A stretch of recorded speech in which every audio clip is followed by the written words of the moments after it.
Hello, I'm JW. Today we've got this thing to look at, and this is a Hager RCBO, so essentially a circuit breaker and RCD combined in the same thing.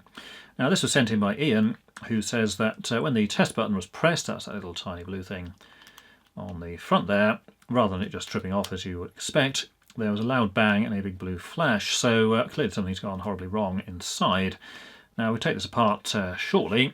We'll have to drill obviously because it's riveted, as these things usually are. And what's supposed to happen is that the test button attaches a resistor between the line and neutral on the incoming and outgoing side, so it creates an imbalance in current. This thing's supposed to detect it then and then obviously trip off to confirm it's still working. Now if the resistor has failed, of course resistors can explode in a fairly violent manner if they're shoved across the mains for any length of time. But that would also imply that the thing itself has failed, because these are normally designed so that when you press the test button, the very fact that it trips off will also disconnect the power to the test resistor as well, so that if the button, say, was stuck in or some careless person held it in for a long time, even though that's done, it's still disconnected because the thing tripped. So it's not just a case of the resistor blowing up, there must be some other fault in here as well.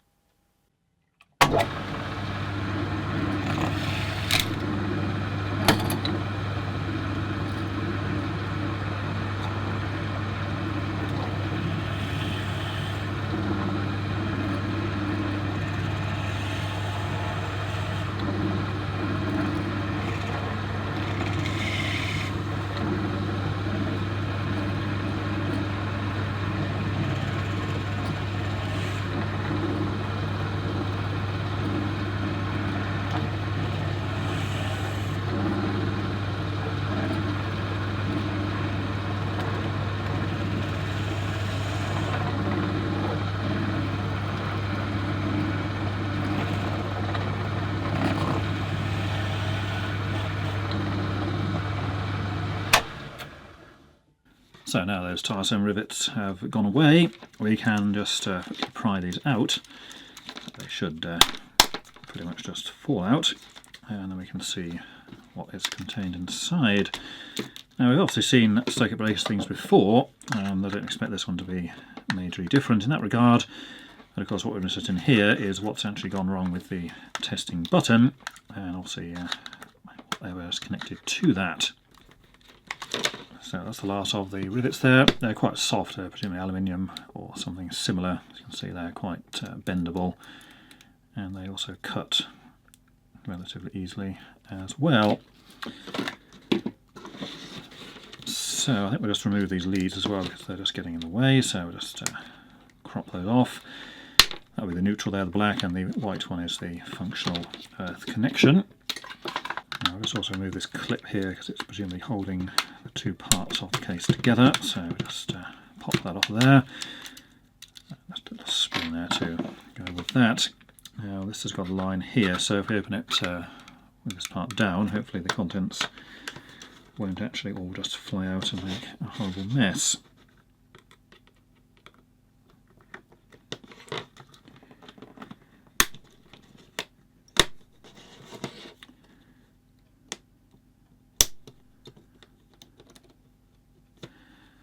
Right, so there's the top casing. We can see a certain amount of burning and blackening in the top there, and that's presumably where the test resistor component is.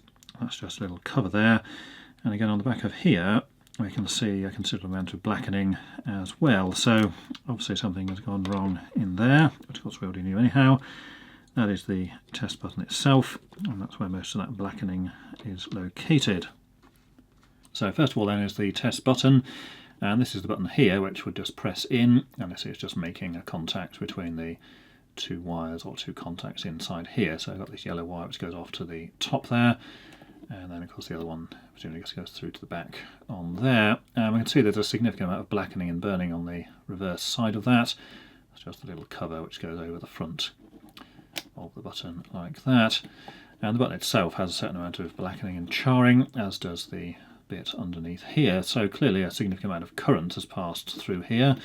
Of course that's not the intention at all, because this obviously should only carry a small amount for the test resistor, but there's definitely a significant amount of burning there, and you can see some little pieces in here of basically vaporized metal, which has presumably burnt off with one of these and ended up in there.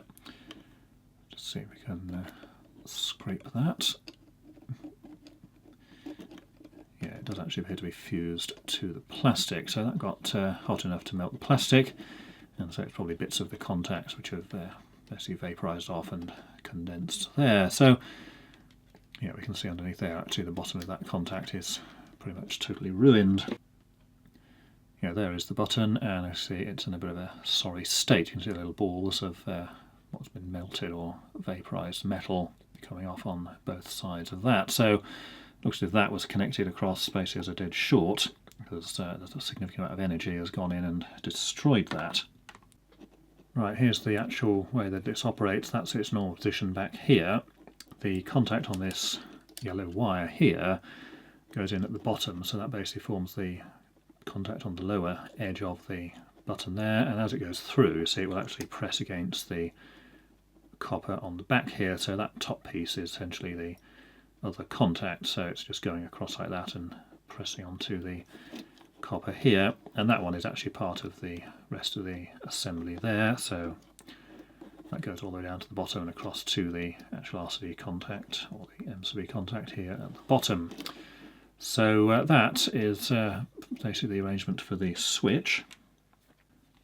So a slightly wider view, so it's basically the switch here, that's the contact for one side of the switch, see it's all part of this same copper piece that comes down to here, and you see that there is the thing which is supposed to open, and of course that will break the circuit to the switch.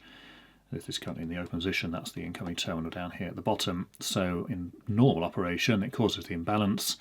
It should open pretty much straight away, and then when this is open it also disconnects the switch from that, so it appears that the RCD element has not actually worked in this case, which of course is a result of that being left in the closed position. Excessive current has flowed here, that's why I've got all this blackening and charring going on, that vaporised metal. Now we've seen inside these before, this is very similar to other videos, so I won't go into the particular details of that, but there's another video linked if you want to see the details of that. So up to this point is basically just a normal circuit breaker there, nothing unusual there. And then in the top half here, this is where the RCD part is, or the thing that detects an imbalance between the line and neutral. And we can see this yellow wire which is from the test button, that just disappears down in there. And then here is going to be the sense coil in this plastic arrangement here, and we can see the line conductor in that red insulation going through, and again that comes up to the top where the other terminal is, and then the neutral is on this black lead here, which will come down and should go through the same area, and then the neutral comes out on a separate terminal which is actually also in the top. You can't actually see that in this orientation, but essentially it's the not actually being switched, it's purely looping through to allow the current to be sensed in the neutral, and then the line goes through and then continues on to the circuit breaker below. So although these have the two connections, they're only a single pole switch device. And we can see on the top here, this is where the line conductor will go, and then its corresponding screw on the front, and the neutral is actually down inside here, so it's sort of way down there. And again there's the terminal screw for that, which sort of goes right back into here, so it's purely just looping through. It comes in on the flying lead here, will go through the core, and then just go out to the terminal to your circuit wiring. So here's the mechanism from the top, and this will just be the RCD component. And the side on the face here looks quite reasonable, but if we look in the case that it actually was taken out of, then you see a huge amount of destruction and damage has gone on here. And we can actually see from the switch point here all of this blackening and charring, and that extends all the way through here and basically covers the whole bottom of this upper casing here. So clearly a major problem has occurred, and if we have a look on the back of this, then yep, that's just completely destroyed and ruined. So pretty obviously something fairly major failed here, preventing the thing from tripping, and of course once that test button had been pressed in, the current could just flow basically until something blew out and failed, which may well have been the actual RCD part itself. Now one thing I didn't mention earlier is the rating of this. This is actually a 6 amp circuit breaker. See on the lid here it says B6, so it's type B, and the RCD element is a 30 milliamp or 0.03 amps, breaking capacity 6000 amps there. But of course, though this is a 6 amp circuit breaker, in the event of basically a dead short, you're going to get a massive current of probably hundreds or even a few thousand amps flowing, which is going to cause a substantial amount of damage. So here's the thing out of the case, and neutral is this black one, so when it's in normal use, the neutral basically is coming in here via this metal piece underneath through the sense coil, and then just straight out onto this terminal, and your circuit wiring will actually go in the top of there. So there's no switching on the neutral whatsoever, it's just a solid link all the way through. And we can see here this thin wire on the front here is just fixed onto there, comes across to the circuit board just to provide power for the electronics. Now the line comes in from the bottom. These circuit breakers are basically fed from the bottom here. So it goes through the circuit breaker element first, so when this trips, all of this is completely disconnected, which is pretty much what I said at the beginning. Line goes through here on this, basically this red piece here, comes out the top, and then again goes out to your circuit wiring up there. And as with the neutral, there's a small wire comes off from there, and it just goes over to the circuit board here. So when the circuit breaker is in the off position, none of this is actually powered. And of course the idea is when you press the test button, which is on this yellow wire here, that's creating the imbalance, and then that will trip and then disconnect. So even if you held the button in continuously, it of course wouldn't do anything because it would trip and then obviously disconnect the power to this piece on the top. Now the circuit board on this side looks perfectly normal. We've got a few components here, so that will be, say, the coil here. Looks like a little transistor in there and a little, possibly a little suppression capacitor there. And on the sides here, again, a couple of other items there. Again, quite difficult to get the angle of the writing on those two. And one here. So nothing amiss on the top here. And we've got this piece here, and this is actually a coil, and this is what will trip the mechanism for the circuit breaker.